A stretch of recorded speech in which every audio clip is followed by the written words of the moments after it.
इधर ग्वालियर में बारिश के चलते 2 मकान गिर गए। हादसे में 2 मकान क्षतिग्रस्त हुए हैं। घर में सो रहे 2 लोग घायल हो गए। माधोगंज थाना पुलिस मौके पर पहुंची। डांग वाले बाबा पहाड़ी का मामला।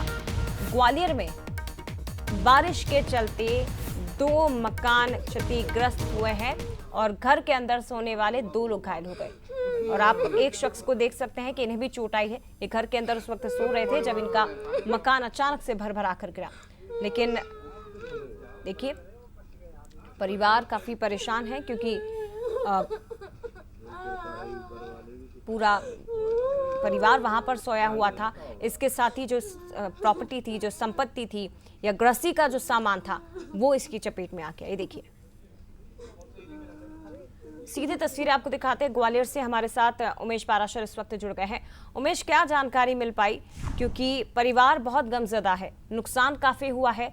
बताया जा रहा है गृहस्थी का सामान काफी इस घटना में बर्बाद हो गया, इसकी चपेट में आया। तस्वीरें दिखाइए पीछे की। देखिए जब पहले ये पूरा मामला माधोगंज थाना क्षेत्र का डांग बाबा की पूरी पहाड़ी का ये पूरा मामला है, जहां एक मकान, देखिए पहले मैं तस्वीरें आपको बताना चाहूँगा। ये एक मकान आपको दिखाई दे रहा होगा, ये दूसरे मकान पर गिरा है। जो नीचे मकान आप देख रहे हैं, दोनों मकान क्षतिग्रस्त इसमें हो गए हैं। और नीचे जो 4 लोग मकान में सोए थे, उनमें से जो है 2 लोग घायल हो गए हैं। एक व्यक्ति को गंभीर चोट आई है। कहा जा सकता है कि जो घर गृहस्थी का सामान है वो पूरी तरह से क्षतिग्रस्त हो चुका है, बर्बाद हो चुका है। और घर में खाने पीने के लिए भी अब सामान नहीं बचा है। पहले जो घायल हैं उनसे बात कर लेते हैं। क्या हुआ था सर पूरा मामला? सर यही हुआ था कि कल क्या है, 1 बजे करीब कुछ आवाज़ आई बच्चों को। मैं तो सो गया था, थक के सो जाता हूँ मैं तो बच्चे उठ के देखने आए होंगे तो कोई ईंट बीट गिरी। फिर दोबारा ज़्यादा आवाज़ आई तो फिर बच्चे उठ गए। मेरे को नहीं मालूम, मैं सो गया था। फिर ये देख के आए, एकदम ये गिरा। जब इन लोगों ने मुझे आवाज़ दी तो मैं और छोटा बेटा सो रहा था। और मैं सोते में इनने आवाज़ दी तो मैं भी उठा। थोड़ा तो मेरे सिर पे ऊपर से पत्थर गिरे, सिर पे गिरे। दोनों पैर डैमेज है मेरे अभी। और क्या कहते हैं, फिर इन लोगों ने कैसे निकाला है, बड़ी मुश्किल में मुझे निकाला। कैसे गिरे थे? क्या बारिश के कारण?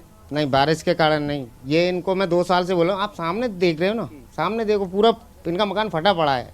2 साल हो गए बोलते बोलते, लेकिन इन लोगों की समझ में नहीं आया। बताया जा रहा है मकान में पानी भरा था बहुत समय से। कौन से वाले में? वाले जो ऊपर जो मकान है। मकान में पानी नहीं भरा। ये लोग जैसे नल आते हैं, बोरिंग आती है अपनी, तो ये लोग इधर कोई लेम डाल देते थे। तो मेरे मकान में पूरा पानी फैलता था। मतलब आए दिन मैं उससे अभी क्या स्थिति है? अभी यही स्थिति है। वही पानी के कारण हुआ है, इनके वो भरने के कारण। जो इनके आंगन में पानी जो भरता था ना, उसी के कारण हुआ है। तो देखिए जया, पानी जो आंगन में भर जाता था उसके वजह से जो दीवार है वो पूरी तरह से क्षतिग्रस्त हो गई। और क्षतिग्रस्त दीवार को कई बार इन्होंने शिकायत भी की, लेकिन उन्होंने इसको जो है दुरुस्त नहीं कराया। यही वजह है कि इस तरह की जो घटनाएं सामने आई। मौके पर पुलिस है और पूरे मामले की जांच कर रही है। लेकिन कहा जा सकता है कि जिस तरह से जो लापरवाही है वो सामने आई है, लगातार शिकायत करने के बाद भी उन्होंने मकान को दुरुस्त नहीं किया गया। अच्छा, परिवार का काफी उमेश नुकसान हुआ है। शिकायत के बावजूद जिम्मेदारों ने कोई कदम नहीं उठाए। नुकसान परिवार का हुआ, लेकिन अब ये परिवार कहाँ रह रहा है? अब सिर छुपाने की कोई जगह, जब तक कोई वैकल्पिक इंतजाम है इनके पास?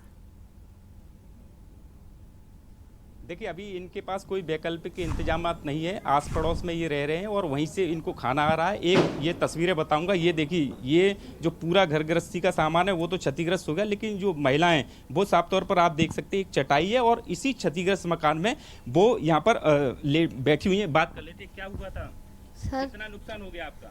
बहुत नुकसान हो गया, पूरा तहस हो गया। कुछ भी नहीं बचा है, खाने का, पीने का, सोने का, रहने का कुछ भी नहीं है। हाँ। अभी आप कहाँ रह रही हैं? अभी हम बाहर बैठे हैं आंगन में, एक चटाई बिछा के। इधर रात को जाई, पूरी रात हो गई बैठे। खाने की कैसे व्यवस्था हुई? कुछ भी नहीं, बस बाहर से दूसरे के यहाँ से आया है अभी बच्चे के लिए। देखिए साफ तौर पर आंसू जया आपको दिखाई दे रहे होंगे। ये महिलाएं, जो इनका जो पूरा घर गृहस्थी का सामान है वो पूरी तरह से बर्बाद हो गया है। अब ये उसी आंगन में अभी बैठी हुई हैं। आस पड़ोस से जो है इनके जो रिश्तेदार नातेदार रहते हैं, वहाँ से इनके खाना जरूर आया है, लेकिन अभी इनके रहने की कोई वैकल्प की व्यवस्था नहीं है। अब देखना यह होगा कि किस तरह से ये अपना भरण पोषण करते, किस तरह से दूसरे मकान में शिफ्ट होते हैं, या इनको किसी तरह की मदद मिल पाएगी। जी बिल्कुल, और आंसू उनके सारा दर्द बयां कर रहे हैं। उमेश, फिलहाल बहुत धन्यवाद ये तस्वीरें हम तक पहुंचाने के लिए। काफी नुकसान परिवार का हुआ है। इधर इंदौर